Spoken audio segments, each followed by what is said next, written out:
Alright guys, today we're going to be taking a look at the Nerf Elite Raven. We're going to do a review on it.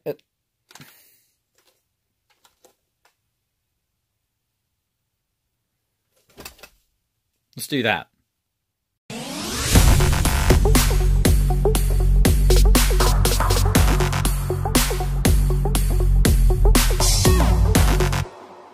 Hey guys, okay, we're going to take a look at my newest blaster, Interfectorem Immortuos.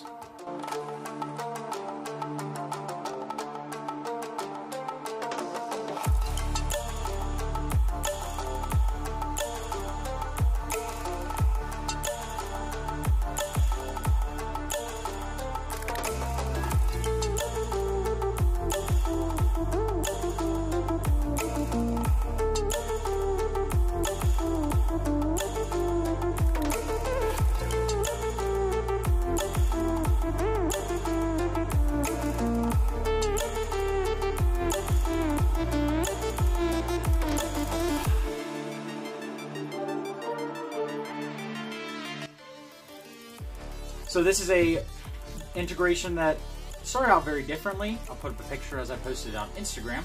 Follow me on Instagram. It was originally going to be a Rapidstrike with a Centurion stock like this, but then in the front it was going to have a long-shot front gun barrel and a Buzzbee Tech Clip Tech as an undermounted barrel shotgun end. When I started putting it together, it was very rough, and I was liking it a little bit, but it wasn't really pleasing me. Then I went to NWar and saw Mr. Nathan's booth and saw his integration and loved the way his front looked, and I was like, I should do something like that.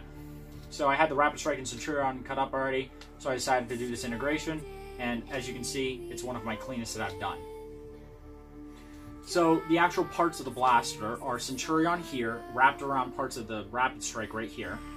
This is Rapidstrike up here, this is Centurion. And then there is a recon barrel right here, blended into the top of a Demolisher front attachment. Or not its attachment, but a front of the blaster.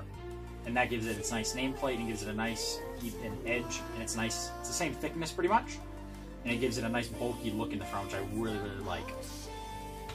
I decided to keep a lot of orange on this blaster, mostly here, and all the trigger walls and everything, just to keep it a little more, you know, give it a little different colors. There's only really two colors in this, the dip and red. So I wanted to get a little bit of different colors in there. Speaking of the dip, this dip was done by Evan Williams over at Foam Freaks. If you can see this, it is there's some dust in here. It is an amazing dip, and it turned out super freaking well. My name's back here, as always. The dip turned out so clean. There's only like 1 or 2 bubbles on this entire blaster. And it's just amazing. He did an amazing job. And I went over with red Citadel paint to give it the red accents that it so greatly loves. And then I added a 2K clear coat to that. Other blaster features, if you could say that, are worker tack rails for full Picatinny up top, and has J3D high profile iron sights. These are the older ones, but I got them at a pretty good deal from Evan of Foam Freaks, actually. And they fit really well in this blaster, as they are black and green.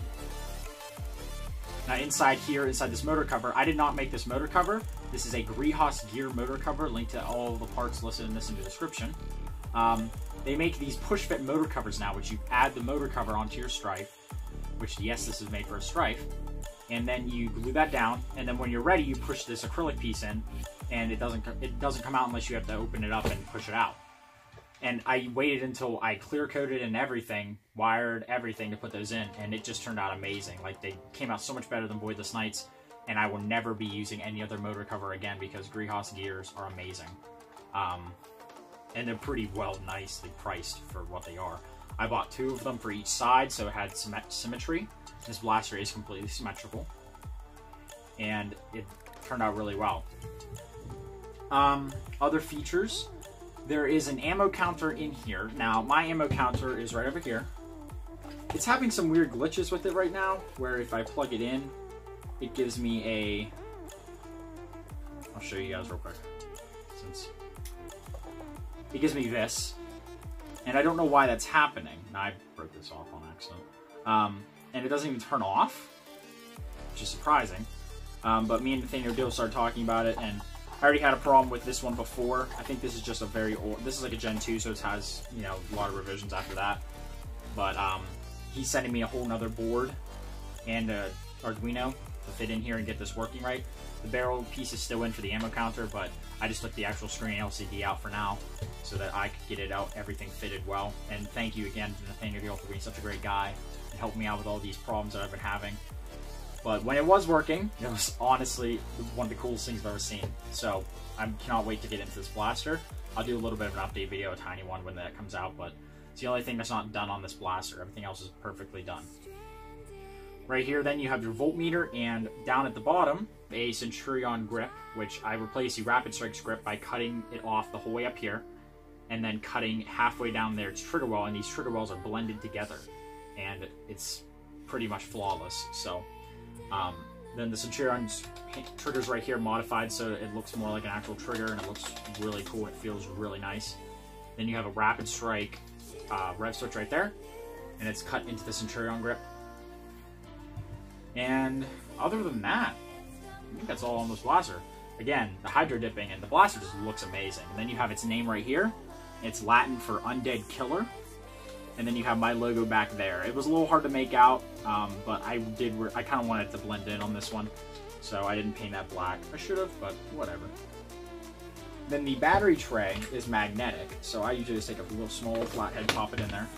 Yes, I didn't paint the back of this because I got lazy. I'll do some brush paint on it later so I don't ruin the front. This is Mr. Nathan's method, where there's a magnet in here, which I do need to sand so it gets a better grip up here. And then I just used the screw and covered it, and then that just slips in there. And as you can see, I have a bunch of room for my XT60 to run my 2S LiPo. And don't even judge me, I have to charge this LiPo, but I want to do this video, so I'm excited. I have the voltmeter always on. I was going to wire it to a switch with the jam door, but the jam door is a little stiff, honestly. So, yeah, it's mostly there for looks. So, it's always on. And when you rev the blaster, it shows you everything.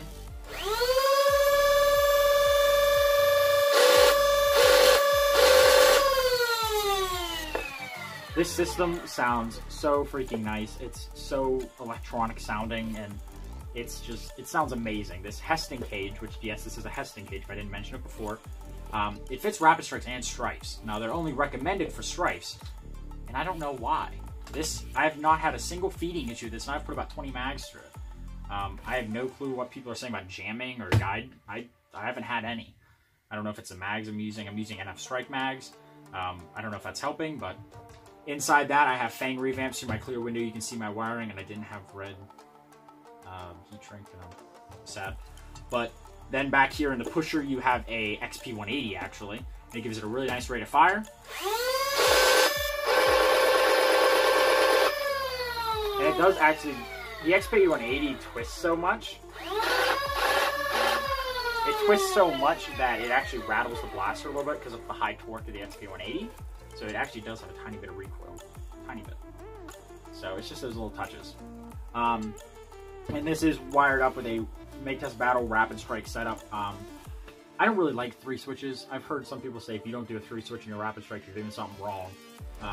I did a 3 switch one time when I first started modding, and the Rapidstrike's gearbox, after one failed magazine, geared up, like the gears clunked up and broke. So I don't like to do 3 switches because it retracts the pusher, and if you don't do everything right while you're firing, it could break.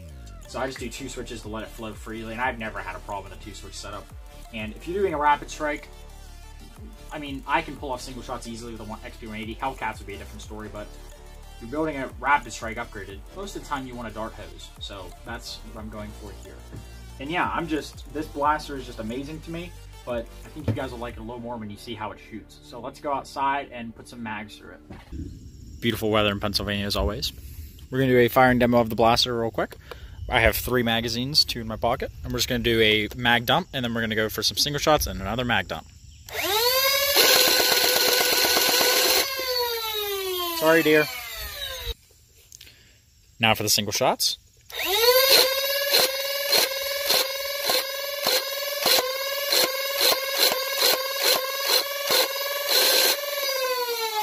That was it.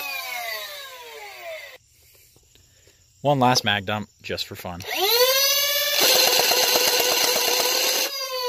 Those are hitting the shed over there. It's about 100 feet, almost. I mean, probably about 80. I'm still impressed. That's a great war distance if you can hit that, and this thing is going above and beyond my expectations. And again, no jams, and that's 3 more mags, so it's about 25 mags I put through it, no jams. And these are NF Strike 15 mags, and they work flawlessly in this blaster and look really good. Endorse me. Yeah, let's go back inside for a recap. Alright guys, that's going to be all for this video. I hope you like this blaster. I'm going to try to pronounce the name. Interfectorem Immortuos. It's kind of hard, but it's a very cool name for a very cool blaster. This is my greatest integration yet, my greatest project yet.